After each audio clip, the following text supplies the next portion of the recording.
So, welcome back to another episode. Now, usually at this time of year, we always have a Halloween special, or we always try to get a Halloween special out. This year has been so busy for us both, behind the scenes. Yes. We haven't been able to do that, but we still wanted to do a Halloween-esque episode where we talk about some spooky games, some creepy games that have psychologically bothered us or had an effect on us, or just had an imprint on us. Yes. And we both have a couple of games we're going to talk about each, and we're really looking forward to it.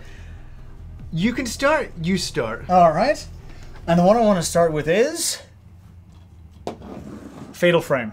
Now, this game, for me, was incredibly creepy. And I remember when I first picked it up, the idea intrigued me. It's like a third-person adventure game, horror game.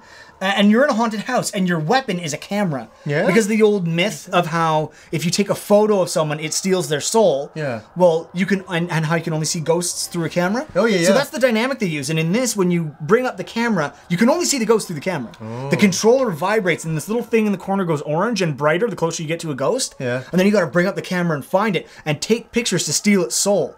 Now, this game is set in like an ancient Japanese mansion. It's a really rundown, creepy place, and it's based on a true story. So there is a true Japanese story that this is following. Now, my wife and I love survival horror games, and I always play them. Yeah. And this time, she was adamant. I want to play this one. I want to play this one. So I was like, all right, you can play. And we put it in, and we sat down, and she picked up the controller. She started playing. And she walked into the first room, and then it does that thing where it shows you and at the end of the corridor, and the ghost went by the end, and it made that little noise. And she went, oh. And then she backed out of the room and put the controller down and sat there for 2 minutes staring at it. I said, well, play the game. I don't want to go in the room.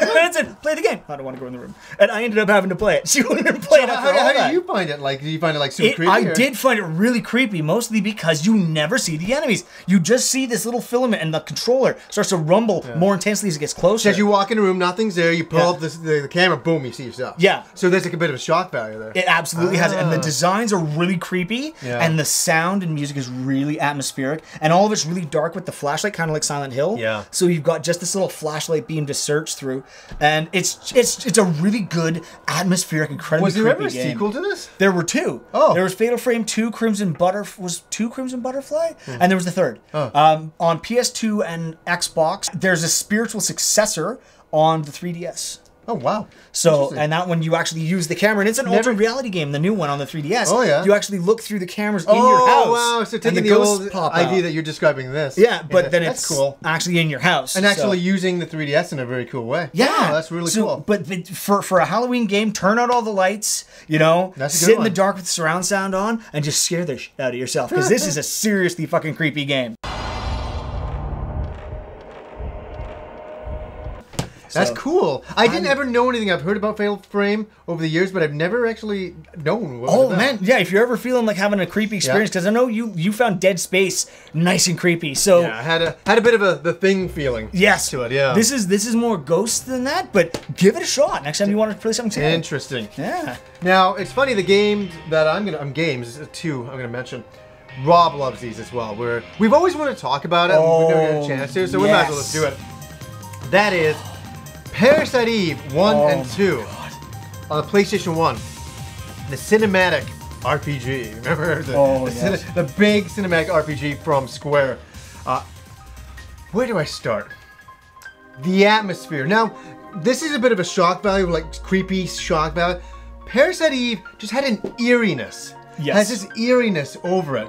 So you play as Aya Brea, a cop, and you start investigating some rather strange things. People are actually getting taken over by mitochondrians. Now, what are mitochondrians? Mitochondrians have a symbiotic relationship in our cells. So where they provide the energy, I believe, to our cells, but all of them have a distinctly different DNA from us. Yeah. And scientists believe that this can all be traced back to one woman who is theoretically called Mitochondria Eve. Yeah. So sort of like the Adam and Eve thing. So there's all of it passed down through the mothers, always through the mom's side of the genetics. but completely distinctly separate from human genetics. Yeah. So mitochondria are a very big mystery scientifically, and the writers of this decided to really take that to the next level. That's the thing. This is actually based on a novel in Japan. That's right. That's right. That they made a movie of. And they made a movie, and the movie's actually not bad. Yeah, it's pretty good. I actually like the movie. Yeah. So it's about you investigating Eve, and you start seeing all these creatures that are actually turning into like monsters and all of that. Great combat system, but I don't want to go into the technicalities of the game. It's just creepy. The environments when you pull up, like I just remember the snow and the cop cars, and you're like investigating this park, and I remember sitting there back in the day, and I was just like, wow, this is so edgy, and it was a really edgy game at the time. It sounds kind of funny. And that's kind of the first game. The second game, what I like about the second game is the desert. Do you remember the desert? That was the best with the weird sort of camel face guys? Yeah. Oh, yeah. So creepy. What I liked about, we had the darkness of the first game, but in the second game, we're in the desert. How can you make a desert creepy? Oh, they did. They did, and they had that weird music playing, you know, like that kind of like Western kind of style music playing as you're out there.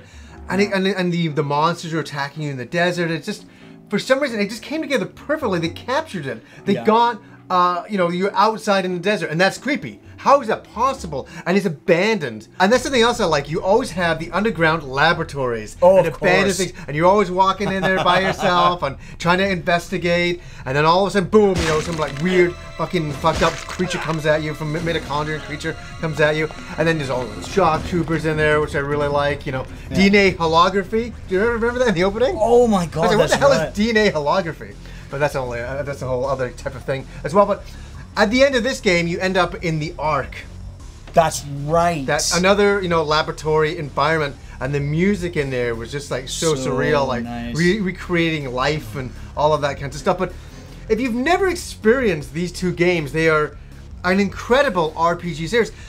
Starting from this one into this one, the story continues on. Yeah. So play them both. Yeah, we get a little bit more mature into the second one with the character design and all of that, but very, very cool. It just shows its age a little bit in the first game, but it's still very atmospheric, kind of Resident Evil. I think they really got a lot from Resident Evil going into this.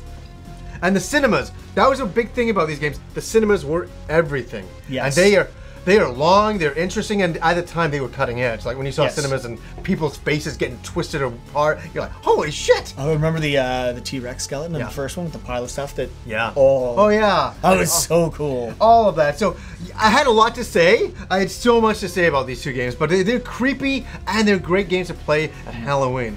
So what game have you got? All right. My last one, and it should be no surprise to people who have followed the show and such. And I've wanted to talk about these games for a long time. Silent Hill 2. Now, I chose 2 specifically today. The series, stay tuned. At some point, I'm going to do a full review on this series. But Silent Hill 2 is, to me, the best and the creepiest of the entire series. It really took a departure from the first game, which had Harry Mason finding the town and looking for his daughter. Yeah. This one has James Sunderland. And he's looking for his wife. Yeah. But you see, she's already dead. Yeah. And through a while after she dies, she sends him a letter and says, I'm waiting for you in Silent Hill. And that's your intro to the game. Of course, right? And you start off just at the side of the road, and the road's blocked off.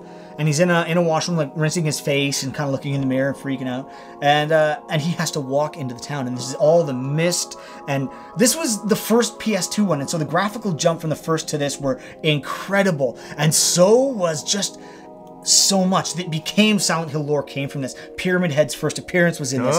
And the reason for him at the time was explained very well through the story, which I'm not going to ruin. But all of the characters you meet are so intrinsically broken, and the core theme of it being that you're creating your own hell to punish yourself for your own sins is a really interesting dynamic. Yeah. So everything you see, these visually twisted images, come from the subconscious of the character and the guilt he feels for things he's done in his life.